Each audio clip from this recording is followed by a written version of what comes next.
গোলাম আজম সে কখনোই বাংলাদেশকে ধারণ করেনি বা বাংলাদেশ চায়নি যে বাংলাদেশ একটি রাষ্ট্র প্রতিষ্ঠা হোক। সেই কারণেই তাদের প্রতি আমরা ঘৃণা প্রদর্শন করছি। কিছু কতিপয় ব্যক্তি এই সমস্ত লোকজনকেই বাংলাদেশের দেশপ্রেমিক সূর্য সন্তান বলে আখ্যায়িত করেছে।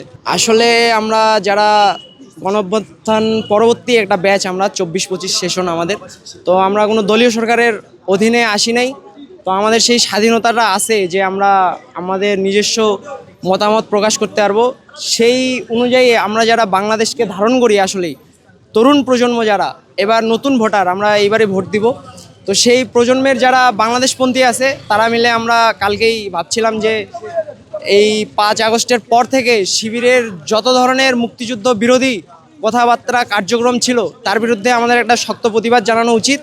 সেই কারণেই আমরা এই ব্যানারটি লাগিয়েছি ডাকসুর সামনে, যে একটি প্রতিবাদ জানাবো শিবিরের বিরুদ্ধে এবং বাংলাদেশ বিরোধী যত সংগঠন আছে তাদের বিরুদ্ধে। আর মনোবল হতে হয় স্পার্জিত। জেরুজালেম 25 বছরের পথ চলায় নিরাপদে রাখার প্রত্যয়ে।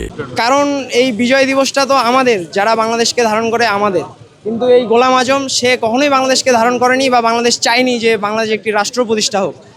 তাই সেই কারণেই তাদের প্রতি আমরা ঘৃণা প্রদর্শন করছি। অথচ কিছু কতিপয় ব্যক্তি এই সমস্ত লোকজনকেই বাংলাদেশের দেশপ্রেমিক সূর্য সন্তান বলে আখ্যায়িত করেছে, যা আসলে খুবই অবমাননাকর বাংলাদেশের ইতিহাস এবং রাজনীতি এবং বর্তমান পরিস্থিতিতে।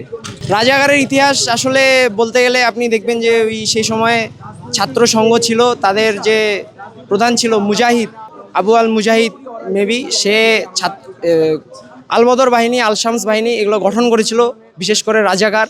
তারা কিন্তু পাকিস্তান রাষ্ট্র থেকে একটা ভাতা পেত, যে বাংলাদেশের যারা যুদ্ধ তাদেরকে দুষ্কৃতিকারী বলে, মিসক্রিয়েন্ট বলে, তাদের বিরুদ্ধে যুদ্ধে তারা কিন্তু অংশগ্রহণ করেছে এবং এই দেশের 30 লক্ষ মানুষের হত্যার সাথে 3 লক্ষ মা বোনের সম্ভ্রমহানির সাথে তারা জড়িত। তো তাদের বিরুদ্ধে এই ঘৃণা প্রদর্শন আজকে আমাদের।